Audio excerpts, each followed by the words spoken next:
RDI, la radio de l'info, vous présente les rendez-vous de l'info.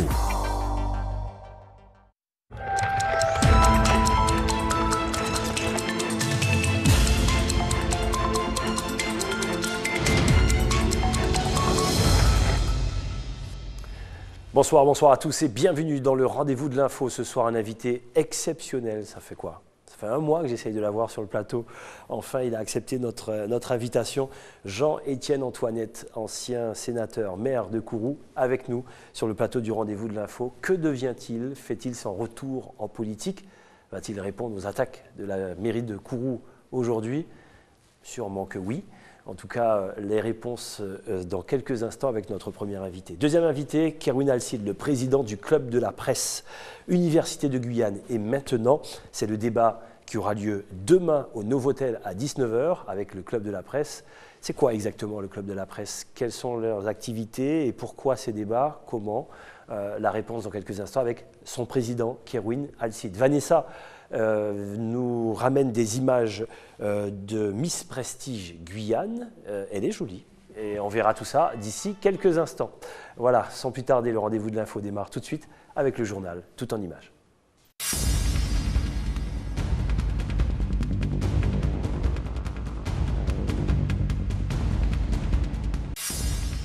Ce matin, à la région Guyane a été présenté en conférence de presse le projet RED+, un projet qui place les forêts du bassin amazonien en premier plan. Les instances politiques du Guyana, de la MAPA, du Suriname et de la Guyane française ont décidé de monter un projet sur la déforestation, sur le carbone forestier et sur l'intégration de la forêt dans l'aménagement du territoire. C'est le projet RED+ Plateau des Guyanes avec des services techniques. Donc c'est un projet de coopération technique avec des services techniques forestiers, avec différents instituts où on travaille sur l'évaluation des surfaces, sur l'évaluation des stocks, sur l'utilisation d'images satellites de la station 6 pour savoir quel est l'impact de l'orpaillage par exemple. Alors les actions concrètes, c'est le suivi du couvert forestier, c'est-à-dire quelle surface forestière on a dans chacun des pays, l'évaluation des stocks de carbone de chacun des pays, États ou régions, et la compréhension des facteurs de déforestation, qui peuvent être l'agriculture, l'orpaillage, l'urbanisation, sachant qu'il y a besoin d'une déforestation pour le développement local. Par contre, il faut intégrer la forêt dans l'aménagement du territoire pour qu'elle soit la plus judicieuse possible. Pour ce faire, le projet RED+ a accès à l'utilisation de l'imagerie satellite via la station 6. Elle permettra de réaliser le suivi de la déforestation à l'échelle du plateau des Guyanes. Alors la station 6, c'était la première station de ce type dans le monde. Et pour nous, pour la Guyane particulièrement, la plateforme 6, et c'est pour cela que la région a voulu en devenir propriétaire en lien avec la stratégie régionale de développement pour disposer d'un outil qui lui permette de maîtriser la gestion de son territoire. Il y a de nombreuses applications qui sont possibles, ça concerne aussi bien le maritime, le fluvial, la forêt, même la santé, l'environnement et bien d'autres choses, l'habitat, l'urbanisme. Les problématiques sont nombreuses, liées notamment à la croissance démographique. Il est indispensable que désormais notre territoire dispose d'un outil qui permette de suivre les différentes évolutions. La démarche proposée par la station 6 sera sans doute l'un des éléments clés de la visibilité de la Guyane lors du Paris Climat 2015, avec pour ambition non seulement de porter le savoir-faire français en la matière, mais aussi d'afficher une position commune des territoires du plateau des Guyanes. Les parents devront s'organiser cette semaine. Lors d'une réunion ce matin entre communautés éducatives, élus et parents d'élèves, il a été décidé que le collège Antoine Silver Félix et l'école primaire Etmekoura resteront fermés jusqu'au 5 janvier. Les autorités ne savent toujours pas quelle est cette odeur qui incommode les élèves. Qu'il y a certainement une odeur nauséabonde qui gêne, qui est désagréable, mais qui n'entraîne pas de perturbations biologiques durables qui se traduisent au niveau du corps, qui peuvent entraîner effectivement des symptômes sans conséquences durables sur l'être humain. À ce jour, il manque les résultats de 2 analyses des sols et de l'air effectuées par le BRGM et l'ORA. En attendant, les investigations se poursuivent.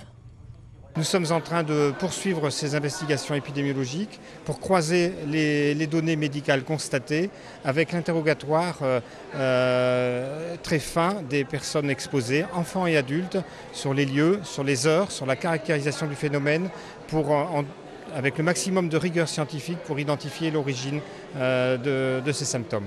Dans la salle, les parents d'élèves étaient nombreux, à la fois pour faire part de leur inquiétude et pour avoir plus d'informations. La réunion a permis de me rassurer dans le sens que ça m'a apporté certaines réponses. Et puis surtout de voir que les autorités, par le biais du président du Conseil général, ont pris les devants. Et cette réunion, en toute transparence, en tout cas, m'a apporté des informations. Mais c'est vrai que le côté émotionnel, parce qu'on ne sait pas ce qui se passe vraiment, on attend les réponses. Mais je comprends aussi les parents, lors de cette réunion, qui ont été très... ils ont senti que leurs enfants, ils étaient pour certains très malades. Bon, je comprends leurs inquiétudes, mais quand on n'a pas la vérité ou l'information, c'est sûr qu'on est angoissé. Les résultats des analyses manquantes devraient être communiqués avant le 31 décembre. En attendant, les élèves ne retourneront pas sur les bancs de l'école. Les parents attendent que la mairie trouve une solution pour garder leurs enfants. L'affaire du salaire des prêtres était de nouveau examinée ce matin par le tribunal administratif à Cayenne. Il y a plusieurs mois, le président du Conseil général de Guyane, Alain Tianyong, estimait la situation anormale, avait décidé de mettre un terme au versement de la rémunération d'un quota de 26 prêtres jusqu'à la payer par le département. En revanche, le Conseil général avait continué à rémunérer l'évêque de Cayenne, Monseigneur Lafont, sur la base d'un salaire de fonctionnaire de catégorie A. Cette fois, c'est sur le fond du dossier que le tribunal était appelé à se prononcer. La question centrale est de savoir si le Conseil général est tenu de respecter ou non l'ordonnance de 1928. Selon Maître Lingibé, défenseur du Conseil général, cette ordonnance est en opposition avec le droit actuel et avec les missions prioritaires de la collectivité départementale. De son côté, le rapporteur public a demandé au tribunal de se prononcer en faveur du paiement du salaire des prêtres par le Conseil général depuis le 1er mai 2014, date à laquelle le département a suspendu ce paiement. L'affaire a été mise en délibéré au 29 décembre 2014. Le corps sans vie de Denis Amayota a été retrouvé hier aux alentours de 5 h du matin sur la plage de Chaton. L'homme âgé d'une 50aine d'années, originaire de Papaïcheton, avait disparu samedi dernier. Il était parti prendre un bain de mer du côté de la pointe Buzaré sans jamais réapparaître. Informés de sa disparition, les secours, la police et les pompiers ont déclenché un dispositif de recherche. Des recherches difficiles en raison d'une forte houle ce jour-là. 24 heures plus tard, son corps a été retrouvé inerte à proximité des lieux de sa disparition. Le parquet a ordonné une autopsie pour connaître les causes exactes de la mort. Ce matin étaient décernés les prix du concours lycéen de création littéraire. Organisé par la Fondation de la Torche de Résine, ce concours a pour mission de proposer des outils innovants afin de permettre aux participants de s'engager dans une dynamique au service de leur développement créatif. L'objectif de cet événement aujourd'hui au Conseil régional, c'était de donner à ces jeunes l'opportunité de montrer aux adultes, de montrer à nous tous qu'ils sont en mesure de participer, d'œuvrer pour le futur de la Guyane. À travers la narration, à travers leurs écrits, ce que nous avons ouvert comme opportunité, c'est celle d'un échange entre la jeunesse et les moins jeunes que nous sommes déjà. Plusieurs lycées de Guyane étaient représentés. Au final, 5 élèves ont été retenus. Après les délibérations des différents jurys composés des représentants de la sphère sociale guyanaise, Stéphanie Charles, avec son texte « Rue Arc-en-Ciel », a su mettre par écrit ce que tout jeune Guyanais voit et vit. Je suis très heureuse d'avoir eu ce prix. J'ai été beaucoup encadrée par ma prof de français, Madame Domas. Et franchement, je voulais la remercier parce que jusqu'au bout, elle m'a toujours accompagnée. Et franchement, c'est un plaisir pour moi de représenter mon lycée, Berthet-Juminaire. Je continuerai à écrire pour transmettre un message, pour transmettre ce message que j'aimerais faire partager avec tout le monde et de leur dire que, quelle que soit la situation, de toujours persévérer et de ne pas lâcher l'affaire. C'est cette maturité, cette conscience des enjeux de la Guyane. C'est ça qui nous a tous frappés dans le jury, c'est ce que nous avons récompensé. Et en particulier dans le travail de mademoiselle Stéphanie Charles, cette envie d'œuvrer, cette envie d'être au cœur de la cité et d'aider la Guyane à se développer, s'organiser et aller de l'avant. La Torche de Résine favorise l'accès à l'enseignement supérieur. Ce concours est une première approche pour ceux qui un jour se présenteront à des entretiens où ils devront assumer leurs convictions.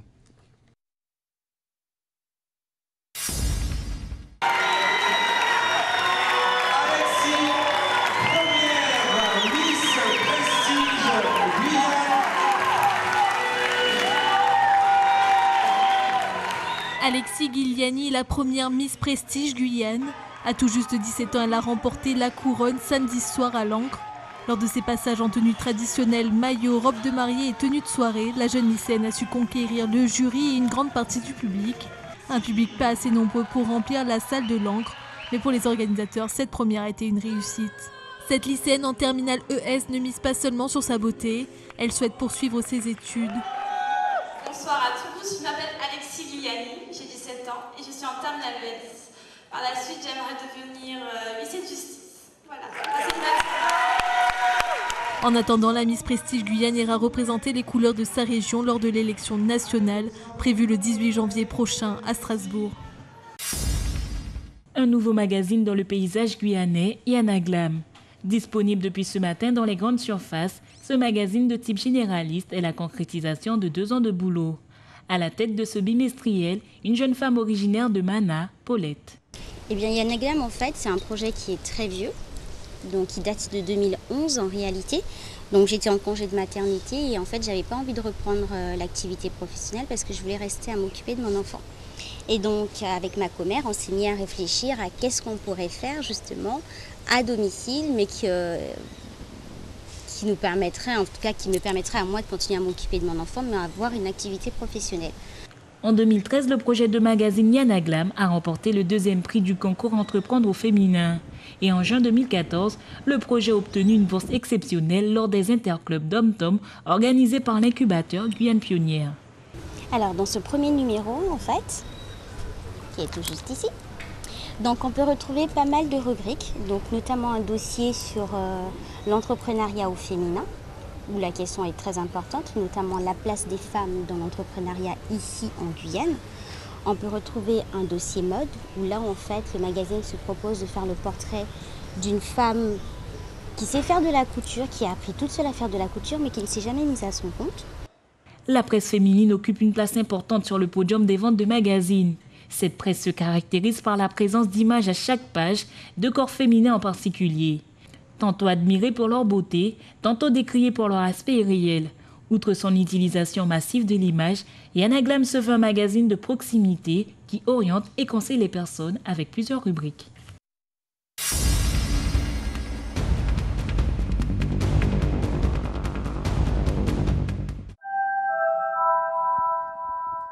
De retour sur le plateau du Rendez-vous de l'info avec notre premier invité, Jean-Étienne Antoinette. Bonsoir. Bonsoir. Merci d'avoir accepté notre invitation. C'était difficile de vous avoir. Ceci dit, on voulait que vous soyez notre invité juste après la défaite des sénatoriales. Je sais que ce n'était pas facile. Mettez bien le micro devant la bouche. Vous étiez l'homme le plus puissant de Kourou et l'un des plus influents en Guyane, sénateur de Guyane et maire de la ville spatiale. Aujourd'hui, vous n'êtes ni l'un ni l'autre. Qu'est-ce que vous devenez, Jean-Étienne Antoinette? C'est quoi votre vie au quotidien? Alors ça dépend. J'ai une vie comme tout le monde. Je veux dire, je m'occupe de mes enfants, je les emmène à l'école. J'ai une vie donc familiale, j'ai une vie également sportive. Maintenant, je suis un homme politique, donc, mais j'ai également une vie politique. Je crois que la vie politique, c'est pas exclusivement une affaire politicienne, carriériste.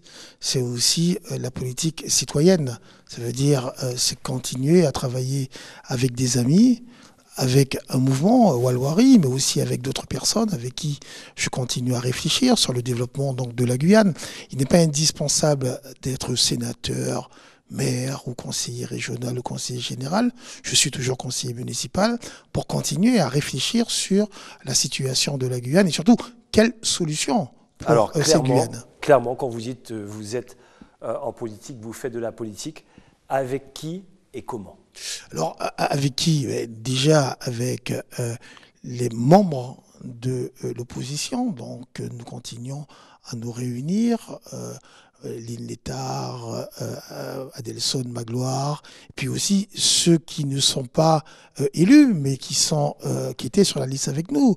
Joachim Chocho, Rosa Mayou, Robert Puccia, et j'en passe. Mais aussi, quand on se déplace dans Kourou, on discute de la politique. Je veux dire, l'action politique, c'est aussi nos quotidiens. Et puis, au niveau régional, avec les adhérents, les militants du mouvement Walwari, le secrétaire général. Alors ça, c'est au niveau régional, mais si on reste sur Kourou, avec un groupe clairement déterminé, un groupe qui a un nom ou qui aura un nom demain?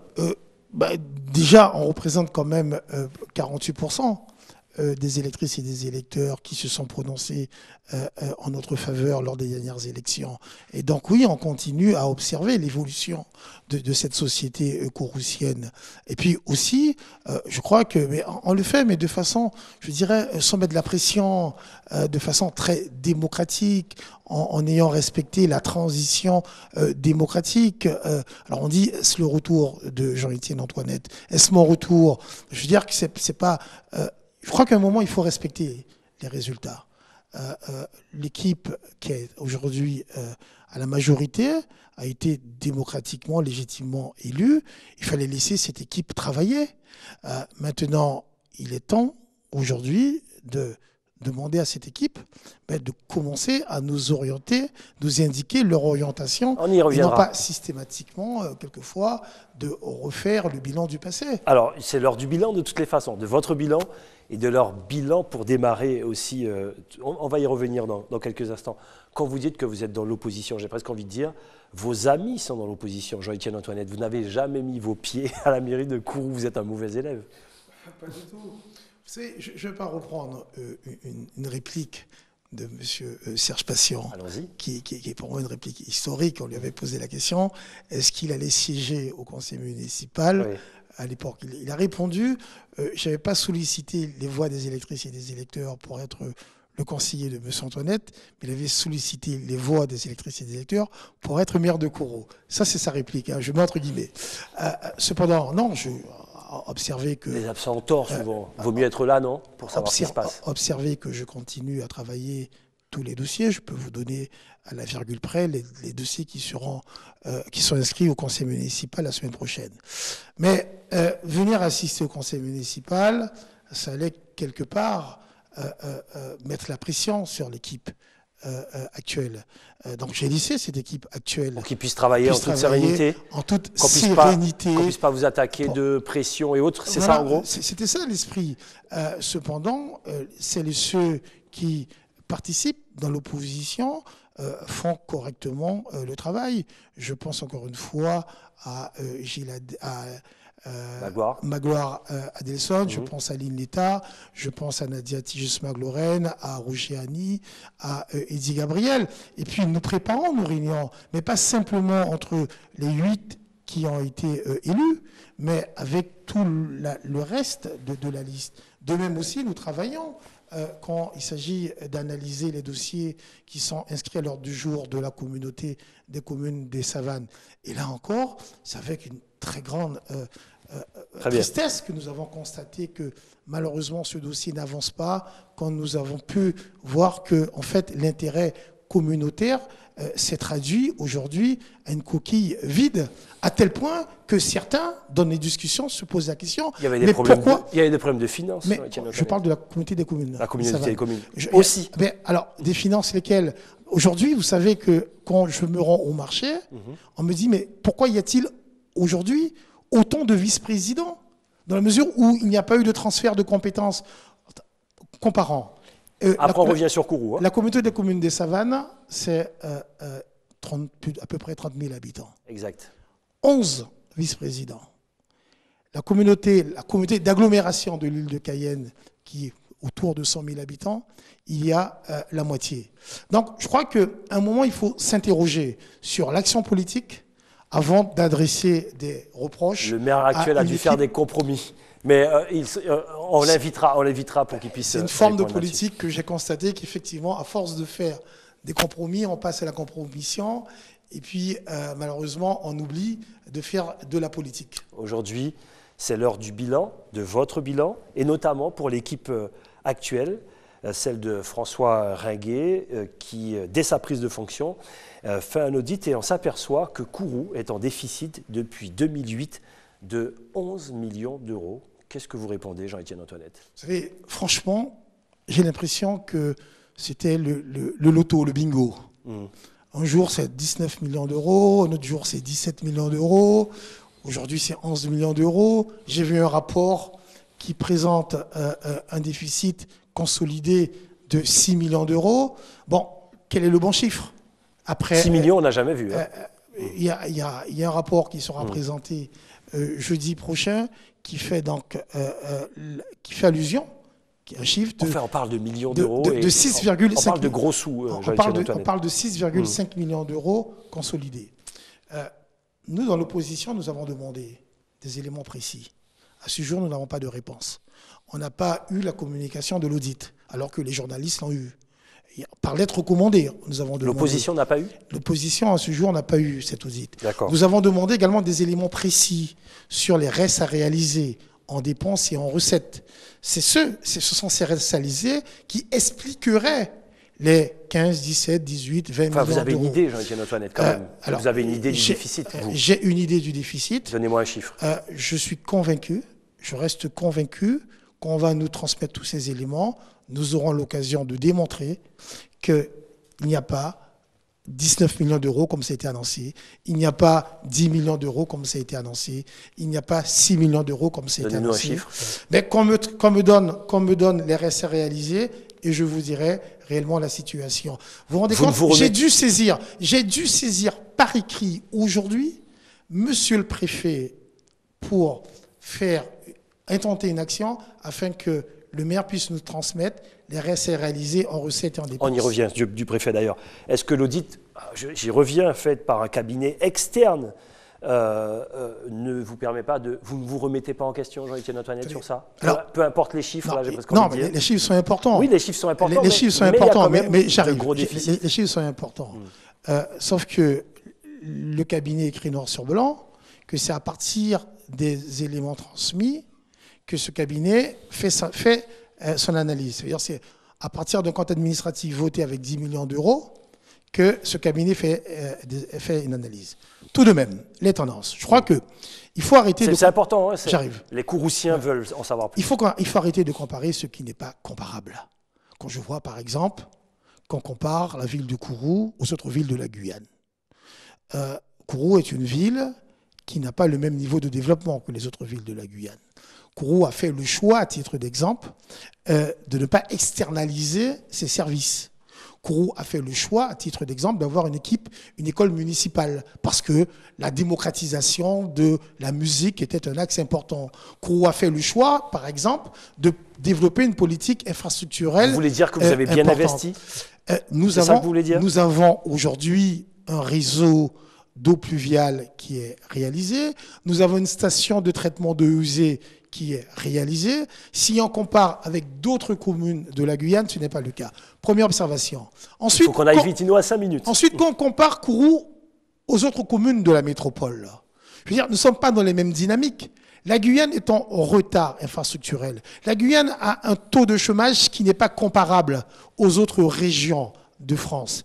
Et ensuite, quand on nous envoie également à la figure des chiffres qui sont loin d'être la vérité, quand on dit que les villes de 30 000 habitants ont que 150 employés municipaux, ouais, qu'on me le démontre. Donc je veux dire que ce n'est pas comme ça qu'on communique. Ce qu'attend la population aujourd'hui, ce sont des orientations. Quel est le projet de cette municipalité? On aura le temps de revenir. On aura le temps de revenir aux enjeux de développement. Avec l'équipe actuelle. Mon bilan, nous avons vu comment nous avons métamorphosé cette ville, comment la transformer. Maintenant, la jeunesse, la population de Kourou, cette jeunesse attend que cette nouvelle équipe municipale puisse dresser des perspectives de développement. Jean-Étienne Antoinette, tous vos comptes ont été déférés par le préfet au tribunal administratif, une saisine par la Cour régionale des comptes pour insincérité. Attendez, je ne sais pas où est-ce que vous prenez ces informations. Actuellement, le préfet... Vous ne pouvez pas contredire ça. Absolument. Vous pouvez contredire ça. Absolument, mais je vais vous dire en quoi, pour être précis. Le préfet, à ma connaissance, n'a pas déféré les comptes de la mairie devant le tribunal administratif. Par contre, effectivement, le préfet a saisi la Chambre régionale des comptes, tout simplement parce que l'équipe actuelle a voté un budget supplémentaire déficitaire de 14 millions d'euros. Parce que l'équipe actuelle a voté fait une modification, une décision modificative numéro 2 de façon déficitaire. Mais ça, c'est mécanique. Pourquoi c'est mécanique? Quand une collectivité locale vote un budget en déséquilibre, le préfet fait son travail, effectivement, saisit la Chambre régionale des comptes. Mais à ma connaissance, sauf si c'est un scoop, parce que je ne vois pas très bien la cohérence de cette procédure. Je ne vois pas en quoi le préfet aurait déféré les comptes de la ville devant le tribunal administratif. Kourou vivait au-dessus de ses moyens. Aujourd'hui, le déficit atteint 18%. Vous y êtes pour quelque chose ou pas? Encore une fois, je ne vais pas rentrer dans les chiffres. Moi, ce que je sais, Monsieur Gilles Vernet, c'est que Kourou était une ville qui était en construction, parce qu'il y avait des chantiers, qui avait un certain nombre de dynamisme. C'est une ville qui vivait de point de vue culturel. Et je constate qu'aujourd'hui, quand j'ai eu la communication des villes qui ont été retenues dans le cadre de l'ANRU 2, Cayenne, Saint-Laurent-du-Maroni, qui est aujourd'hui, actuellement, s'est inscrite, Matoury, et Kourou, aujourd'hui, n'a pas su à nouveau, comme nous l'avons fait auparavant, n'a pas su nouer ce partenariat au plus haut niveau de l'État, justement pour réhabiliter les zones qui étaient initialement retenues, à savoir les zones telles que Eldo. C'est que Kourou rate, avec cette nouvelle équipe municipale, l'occasion justement de relancer le BTP pour créer des emplois, créer de l'activité économique. Et que donc aujourd'hui, qu'est-ce qu'on entend, qu'est-ce que je lis à travers un communiqué, à travers les résultats? C'est que Cayenne était retenu dans le cadre de l'ANRU 2. Saint-Laurent, pour la première fois, sera retenu. Matoury a été retenu. Et Kourou, qui faisait, allez, sans être prétentieux, mais je peux le dire, qui était bon élève en matière de l'ANRU numéro 1, aujourd'hui, Kourou ne fait pas partie de ce partenariat. Donc nous ratons des occasions historiques, justement, pour continuer à transformer cette ville. Est-ce qu'aujourd'hui, vous pouvez dire, lorsque vous étiez maire de Kourou, on a entendu certaines entreprises souffrir, ce n'est pas forcément le cas qu'à Kourou, beaucoup d'entreprises, et c'est le cas de beaucoup de mairies qui prennent de mauvaises habitudes de ne pas payer les entreprises qui travaillent avec la ville de Kourou. Est-ce que là aussi, c'est une difficulté pour création d'emplois, des entreprises qui mettent la clé sous la porte parce que difficulté avec la collectivité municipale? Alors moi, bien sûr qu'il y a une situation de crise budgétaire. C'est une crise européenne, c'est une crise d'État, mais c'est aussi une crise des collectivités régionales. Je crois qu'il faut arrêter de se dire aussi, je suis le meilleur gestionnaire, tout va bien, etc. Ce n'est pas ainsi qu'on fait de la politique. Il faut dire que dans un contexte économique et budgétaire difficile, qu'est-ce qu'on fait? Faisant preuve de créativité, justement pour nous permettre de relever deux enjeux. Un enjeu, celui de combler le déficit infrastructurel dans tous les domaines. Je crois que nous avons réalisé énormément d'infrastructures. Et comment également se projeter. Alors, mais par contre, deux questions. Je termine. Par contre, qu'on me dise quelle entreprise a mis les clés sous la porte parce que la ville de Kourou n'aurait pas payé telle ou telle entreprise. Jean-Étienne Antoinette, vous faites un retour en politique, vous dites, vous voulez jouer un rôle pour la future collectivité, c'est ma dernière question. Et avec qui et comment? Alors, je pense que, après avoir, vous avez rappelé, 18 ans maire de Kourou, 4 ans conseiller régional, 6 ans sénateur, je peux apporter ma contribution. Et donc j'ai l'intention, encore une fois avec d'autres personnes, mais en particulier avec le mouvement Walwari, de nous présenter à ces futures échéances. Il y a de nouveaux militants qui nous ont donc rejoints. Avec votre expérience Alors, tête de liste, mais non, la question ne se pose pas ainsi. Ce que nous savons aujourd'hui, et ce que je me dis et que je tente à travers ce message de faire partager à l'ensemble de la population de la Guyane. Est-ce qu'aujourd'hui, compte tenu de la situation économique et sociale de la Guyane, compte tenu de son retard de développement, compte tenu des perspectives, et elles sont moroses, est-ce qu'on peut se passer de la meilleure de notre génération depuis 20 ans, Madame Taubira? Je pense que la Guyane, je pense que la Guyane a besoin de Madame Taubira, a besoin d'une personne de cette qualité, de cette dimension. J'ai dit que Madame la Guyane en a besoin. Nous allons tout faire. Je lis à travers vos mots qu'elle ira. Nous allons tout faire pour convaincre Madame Taubira parce que la Guyane a grandement besoin d'elle. Je ne vois pas pourquoi, la France hexagonale plébiscite Madame Taubira et on va avoir le luxe de se passer de quelqu'un qui a une telle expérience et une telle capacité. Merci Jean-Étienne. La Guyane en a besoin, s'il fallait dire un mot de conclusion, ce serait celui-ci. Merci Jean-Étienne Antoinette. À travers vos mots, je peux me permettre de dire que Christiane Taubira sera la tête de liste c'est moi qui le dis. Je peux me permettre de parler à sa place. De Walwari pour la future collectivité unique. Merci Jean-Étienne, Antoinette. Allez, Dom Laquezotte, c'est à très bientôt en tout cas sur les plateaux, notamment pour les débats sur cette collectivité unique justement. Allez, sans plus tarder, Dom Laquezotte, le rendez-vous du 20h. Mon dit bien, ça mouche a une particularité de préparer café. Préparer 2 cafés, toujours dans l'état naturel. Il y a un café quand on boit à peine 3-4 millilitres, tu peux rester pendant une demi-journée sans manger. Sérieux? Oui. Mais mon laissant fait faut t'abaisser. Si tu bois tout d'une seule coup, tu peux tomber à terre. Parce qu'il faut savoir que café a une puissance. Mais, bougez le monde. Oui. Café faut te baisser. Pour pas moi, hein, parce que pour vous avez fait faut t'abaisser, moi. Non, là, au fin de boire, on tasse café le matin. Si vous jouez manger, vous jouez. Si vous pas jouez au calagé à midi, vous allez manger à la maison. Moi-même, là, on tasse café. Depuis 6 heures, madame qui a arrêté là en litre, moi, je suis enlevé, je chauffe café à la courant, on tasse café, je là pour midi. Je bois de l'eau, le travail là, mais café à Kimbim, solide. Mais café ça, là, au fin de boire, si Chinois connaissent comment café ça a fait, jalousie tombée. Sérieux? Oui. Vous l'avez dit ça? Oui, jalousie tombée.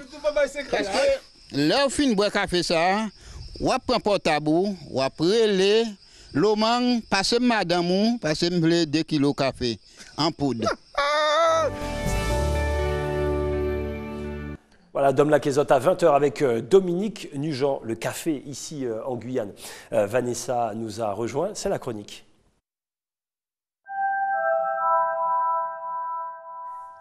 Oui, c'est la chronique de Vanessa. Vous nous ramenez des images de Miss Prestige, c'est ça? Voilà, c'est ça. Donc, nous avons une nouvelle reine de beauté, la première Miss Prestige Guyane, donc en l'occurrence Alexis Guiliani, qui était la plus jeune des candidates, tout juste 17 ans, qui veut devenir huissier de justice. Donc, je vous propose de revivre son élection, en tout cas quelques moments, qui s'est déroulée samedi dernier à l'Ancre. Regardez.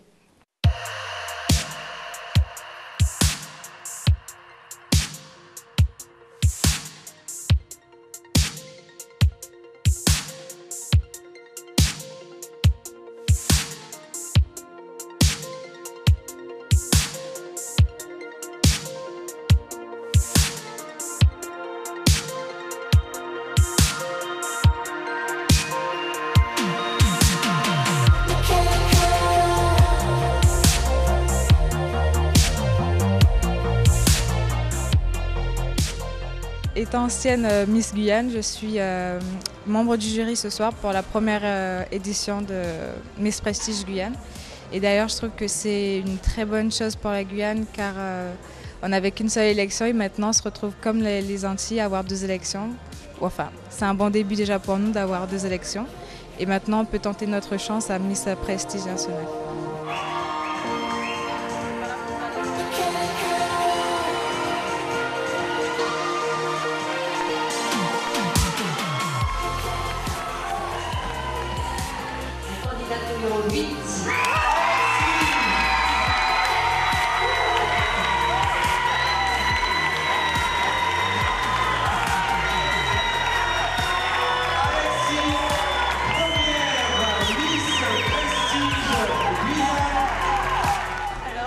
J'ai pas d'émotion du tout, c'est venu d'un coup, j'y croyais pas du tout parce que je pensais que mon jeune âge allait me casser un peu dessus, mais non. Et je suis très heureuse.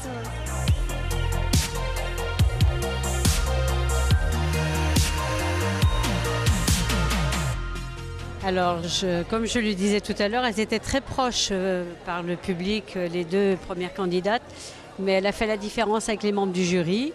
Et puis bien évidemment que je suis ravie d'avoir une très belle Guyanaise à notre finale de Miss Prestige. Elle va représenter dignement cette belle région et voilà, il faudra qu'elle se batte parce qu'il y a 29, 30, vous allez être 30 belles candidates. Et c'est vrai qu'elle fera, je pense qu'elle fera partie des belles jeunes filles sur notre plateau, vraiment.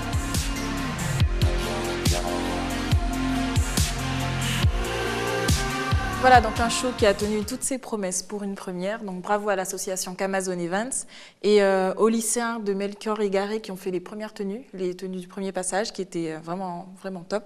Et rendez-vous bien sûr le 18 janvier pour l'élection à Strasbourg. On pourra regarder l'élection sur, je peux le dire, la chaîne Non-Stop People, sur CanalSat. Sur la nôtre. Non, sur CanalSat, Non-Stop People. Donc vous pourrez voter via les réseaux sociaux en tout cas donc pour soutenir Alexis. D'accord, et vous avez fait une édition spéciale qui sera donc diffusée le 23 décembre, votre première grosse émission, Vanessa. Voilà, on va dire ça comme ça. Ok, très bien. Merci. En tout cas, allez, notre deuxième invité, Kerwin Alcide, président du Club de la Presse.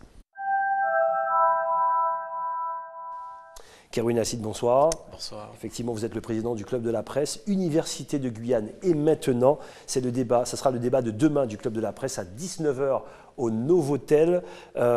C'est quoi la politique du Club de la Presse cette année ou les années futures? On rappelle qu'il y a eu un débat sur la collectivité unique, on va y revenir dans quelques instants. C'est quoi la politique? Donc, je veux dire, le débat, c'est surtout un lieu d'échange, donc un lieu d'échange entre le public, les journalistes et des experts, entre guillemets.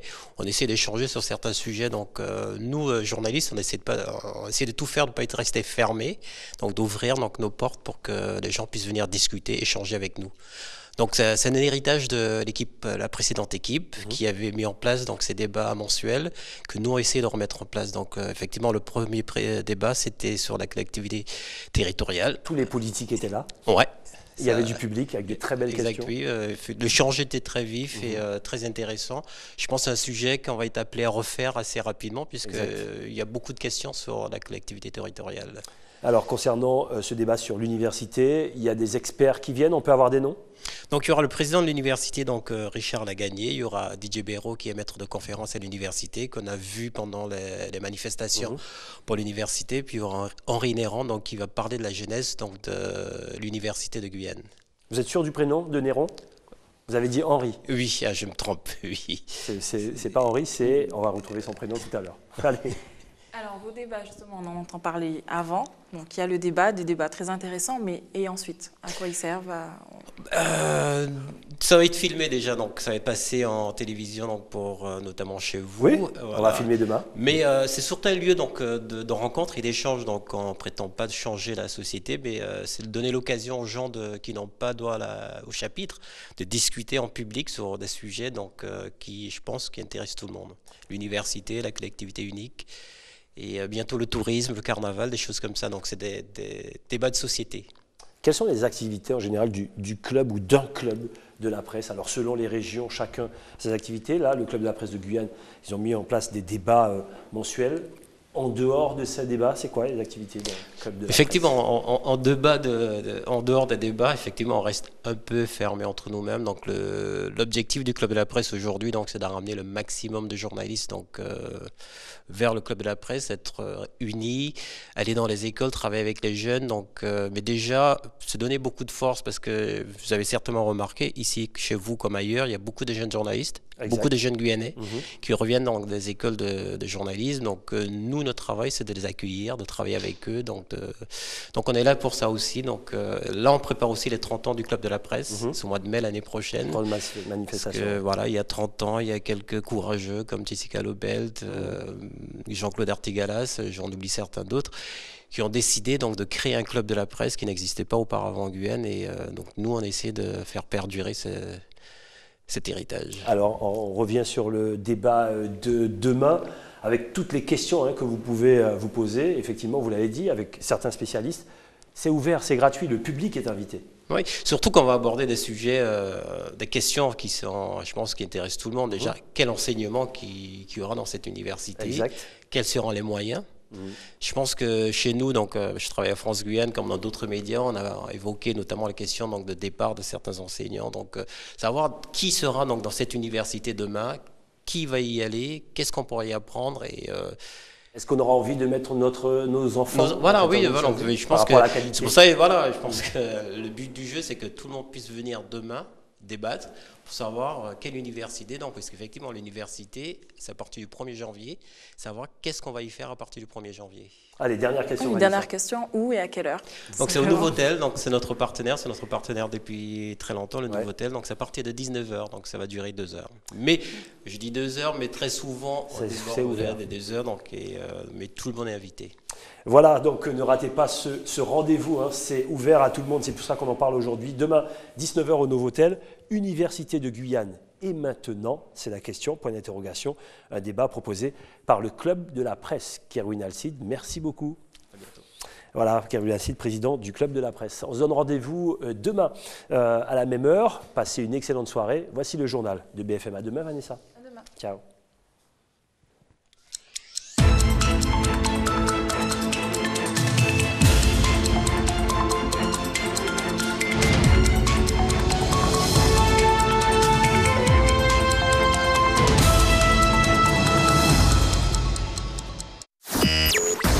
RDI, la radio de l'info, vous a présenté les rendez-vous de l'info.